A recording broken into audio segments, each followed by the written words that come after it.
blindagem e que perpassa e constitui todo o nosso sistema educacional e cultural. Mas não é só o problema da educação, isso que eu me inquieto às vezes um pouco. Eu também, como professor, sempre tive no meu horizonte assim, o problema da educação ecológica, da educação ambiental. E eu acho que nós temos que começar.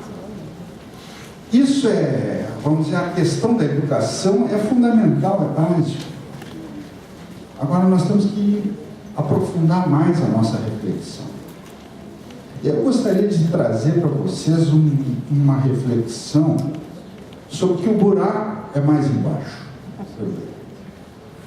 E eu vou dizer o seguinte, o problema ecológico da civilização, ele não é um problema apenas ocidental, ele é um problema que também a Índia, a China, o Japão e outras culturas asiáticas, que são civilizações, também têm. Só que eles nunca tiveram com a gravidade que a situação está hoje devido à nossa cultura ocidental. Porque a cultura ocidental se expandiu pelo mundo inteiro nesse fenômeno da globalização, que nós podemos fazer uma outra leitura, o fenômeno do processo de saque de roubo, de destruição do planeta inteiro, de escravização do resto da humanidade. E de nós mesmos, nós também estamos dentro disso.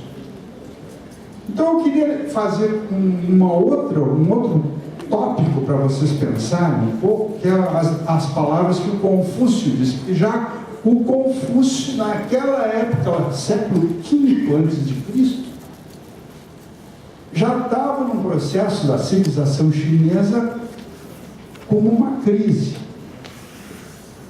Aí o Confúcio procurou lá, acabaram falando, olha, tem um sujeito aí que está pensando umas coisas muito interessantes. Aí o Confúcio acabou sendo levado lá ao rei.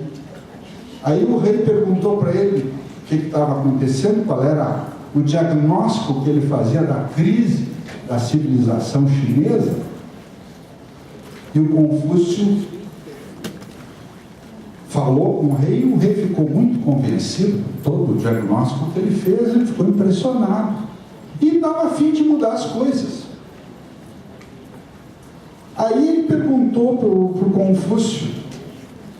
Confúcio disse uma coisa: por onde então que nós podemos começar a discutir, a tentar reformar a civilização, tentar corrigir os erros da civilização? A resposta do Confúcio, que não foi exatamente essa que eu vou dizer para vocês, mas é aproximadamente essa. Confúcio disse para o rei assim: olha, para começar a reforma, nós temos que começar a discutir o significado das palavras. Eu acho uma formulação notável essa de Confúcio, porque toda a crise da civilização, ela vem no bojo de uma violência e vem no bojo de uma imposição que evita discutir o que mais importa, que é o seguinte: o pacto social que nós temos, o tipo de sociedade que nós temos. Por que existe, por exemplo, a propriedade? Por que existe o dinheiro? Você sabe que o dinheiro é uma invenção recentíssima. Durante a maior parte da sua história, a humanidade não teve dinheiro. Esse dinheiro aqui é um símbolo, é uma nota de papel, um pedaço de metal que tu troca, mas isso é um símbolo. Isso foi criado, foi instituído, foi, em última análise, objeto de um processo educacional. As pessoas aprenderam que o dinheiro, tu pode pegar o dinheiro e trocar por um objeto, mas o dinheiro é uma criação cultural. Vocês vejam, por exemplo, assim, a questão do cartão hoje. Nós poderíamos ter hoje, assim, soluções, assim, econômicas fabulosas para o problema da miséria. Dá um cartão para cada indivíduo. Dá um cartão que o governo subsidia, porque o salário família até o início de uma coisa assim. Muitas pessoas ficaram indignadas com isso, mas o caso é o seguinte: eu achei muito bom esse foco que tocasse aqui o problema da nossa esquizofrenia. Eu lembro que esses dias o Lama Padre Maçã, eu estava vendo uma palestra dele lá em Porto Alegre, e ele falava da alucinação coletiva. Nós estamos vivendo uma alucinação coletiva que é produzida, que é criada, fomentada por um processo educacional.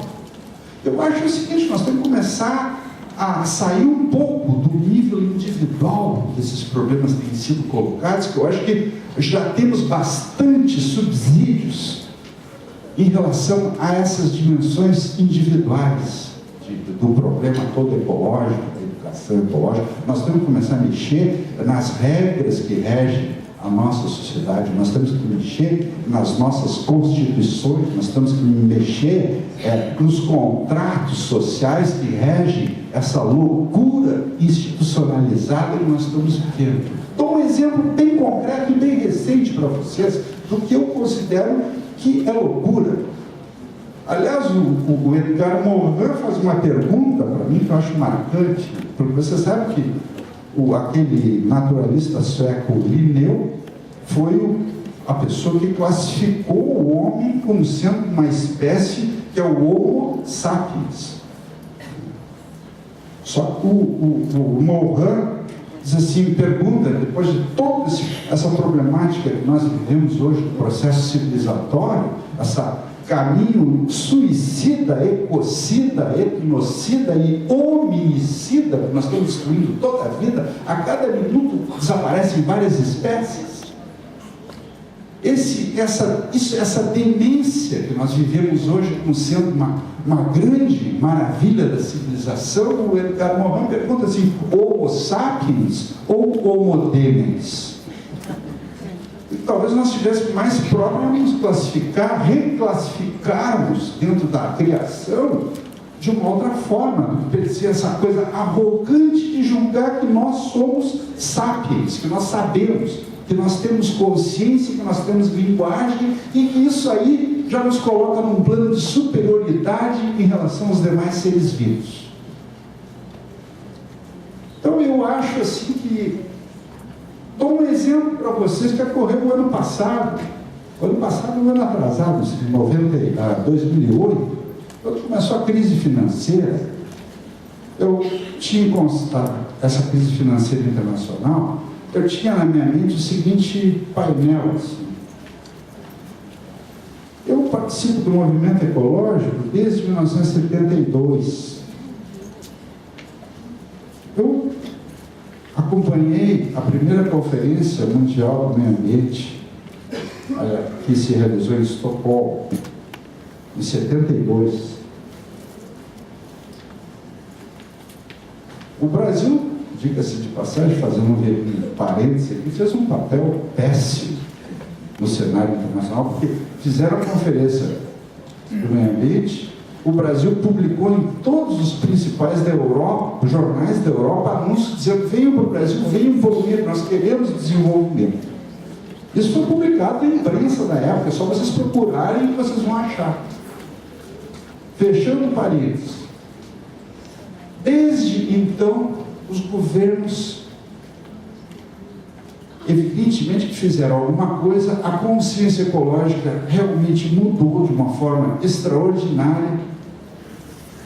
E eu digo aqui para vocês,